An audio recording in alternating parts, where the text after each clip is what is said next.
Hope lockdown is treating you well and you are keeping yourself safe and you're doing loads and loads of work for us. We're going to continue with some tips about how you can improve your photography. So if you follow these 8 tips I've got for you, I'm sure you're going to be coming up with some really good photos to put on your Instagram. Okay, so the first thing that you need to do is to make sure that any horizons or any lines in your photos are straight. So you can see on this photo, if we look here, I would say that this is one of the main horizons that you can see. It's not straight, okay, it's wonky. Lots of people do argue that once you've taken the photo, you could straighten it out. So there are modes on your phone to do that, which I will show you in other videos. But when you do that, you end up losing part of the picture. So you could straighten it out by doing this, but you can see how much of the elephant's foot has been chopped off at the bottom, and it just looks like a different photo. The top of the volcano's disappeared as well. So you try and use your grid lines on your phone to help you get your horizons horizontal. Okay? I'm going to go over the rule of thirds again, okay? It's a really important one, and it's just something that makes your photos look really, really good. So you've got your grid lines on your phone, and you can see here, the top photo, although it's got the house is right in the middle, so it's in the middle third, vertically and horizontally, okay?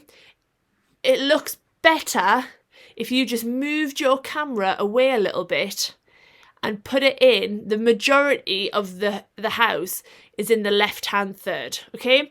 So it makes your photo just a little bit more aesthetically pleasing, okay? It's nicer for your brain to comprehend, okay? We can see here, what I've done is I've got the grid lines on, I've got this photo, and I've just put 4 little dots. Those dots are some of the best parts of the photo to put the main part of your subject in. So you can see here, this man and woman are kissing, and their face is right in the top left-hand spot, following the rule of thirds, okay? And it just makes the photo look it looks better, okay, than if it was smack bang in the middle. It helps your eye follow the horizon, okay? It helps you look further back into the photo, not just looking at them, even though they are in the foreground. And finally, you can see this photo. This girl is looking off into the distance. What photographers say is, if you put your subject in one of the thirds, in either the left or the right, it gives your subject room to move, okay? So you can just imagine her walking across here. You can just imagine what she's looking out at in the distance. If you had her on the other side, in this third, on the right-hand side, and she was looking in the same direction, it would look a little strange. You wouldn't be able to follow her gaze the way you can with this image. Okay? So it just gives a bit of nose room, we would say. And it allows your subject to move or for them to look into. Okay, so remember your rule of thirds, really, really important. Another little trick you can use is framing. Okay, on the left-hand side, this image, we've got a lady at the bottom in her pink trousers stood next to this monument, okay? Nothing wrong with the photo, it's just not very interesting. But on the right-hand side, the photo's being taken. It's still the same woman, and it's still the same monument, but you can see that it's been framed by, it looks like she's inside of a building, and there's the big window where you can see the monument, okay? It just helps give it a little bit more interest. It helps with depth of field as well. So because this building is in the foreground, it makes that statue, that monument, look really far away. And it just makes it look a little bit more interesting. And it helps guide your eye. You can follow this line at the bottom of the building, which we'll talk about later on. And you follow it and it helps you move your eye towards the monument. Okay, carefully think about your background, okay? This is the same image of a watch, but on the right hand side there's no background, and on the left hand side there's like a bluey grey. You can see on the right it's more difficult to see the defined edges of the watch in comparison to the one on the left. So think carefully when you're taking your image, what is behind the thing that I'm taking a photo of? If it's someone with dark hair and there's something really dark behind the person, you might want to change the angle or get them to move so the dark hair can contrast against the blue sky, for example. Okay? Another example of things that you can do to improve your photography is fill the frame. So here I've taken this photo of a bunch of flowers I've got on my kitchen table. Okay? We know exactly what a bunch of flowers looks like. What I decided to do to make it a little bit more interesting was pop the flower, just take a photo of the heads of the flowers. I don't need to see the stems. I don't need to see any more because I know what they look like. I see them all the time. So this photo just looks way more interesting. It's the same subject. I've just zoomed in and I've filled the whole frame. You can see in the background, you can see some of the walls. But because I've used the aperture to change, I've got a blurry background and I've got a very prominent subject. Okay? So think carefully about how you fill in the frame. Sometimes less is more. Something else is a leading line, okay? I showed you a little bit before when I was looking at the framing where the woman's sitting inside the building and she's looking out to the monument. Here you can see this road and it's coming from the bottom corner of your image. And the road helps guide your eye to the back of the image. And as you go and you're taking everything else in, it helps the meander of your eye.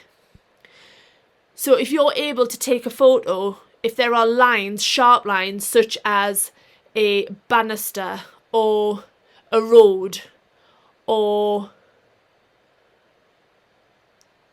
I don't know, like a staircase, if you're able to do them, set them from the bottom or top corners, so get them to protrude from the corner of your image, and it helps guide your eye, helps the person who's looking at the photo guide their eye into the image, and it just makes it look a little bit more interesting. There we go, you can see another one here. They've set it up, the photographer's set it up, so we've got the two banisters that go around this balcony coming from the bottom corners of the image, and the couple are at the back of the balcony, and it helps guide your eye, and you may as well be with them looking out at that beautiful landscape. Okay, gives a nice focus. It helps guide your eye into the back. If that banister wasn't there, of course you would still see everything, but it helps just to guide. Okay, and there you go. You can see here there's no guide, there's no lines. Your eyes are wandering from, so you can see the penguins, and then you can see a group of people over here, and then you can see some bushes over here, the seals, the walruses.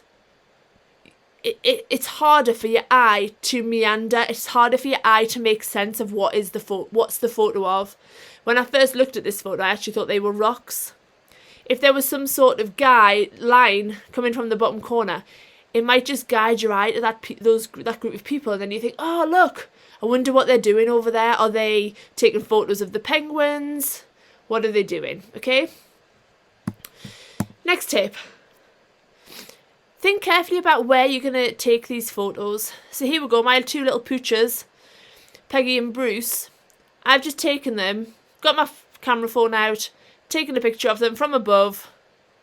Makes them look absolutely tiny. What could we do to improve this? Get on the floor, get to their eye level, okay?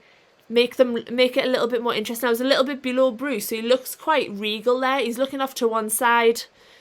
He looks quite muscly across the front. He looks very prominent. And again, with Peggy, she was lying down, so I got right down on the floor, put my camera, leant it up against the floor, and took a photo of her while she was chewing this. I put it into portrait mode, So it changes the aperture, and you can see that I've got her in focus and then the background is very blurry. Okay, so think carefully. Do I need to get on the floor to take a photo of this thing, or can I take it from above? Think carefully about what your subject is. And then finally, don't just take vertical photos. That's the easy thing to do with a phone, is pick up the phone and just snap it as it is in portrait mode in vertical, so the phone's running up and down. Turn your phone so it goes horizontal. It will change the image. You can see here this photo has been taken in horizontal, okay, and there it's been taken vertically. It changes how you see the image. In this image, you look at the person and then you think, wow, what a beautiful background, what a beautiful scenery. Go on to this photo where it's been taken vertically. All of a sudden, you're drawn downwards. Wow, why are you standing on the edge of that cliff? That's terrifying. Okay? So think carefully. Don't just take them vertically. Try both when you're taking your photos. So what do I want you to do? Think about these 8 different techniques that I've just told you. Okay? Test them out. Take a range of photos using them. If you're taking a photo of your dog, take it vertically and horizontally. Which one looks better? If you're taking a picture of a person when you're out, see if you can get, if there's like a road that you could use to line them up, leading lines. Okay, I'm really looking forward to hearing from you. Send me any pictures that you've taken. All right then, take care. Bye.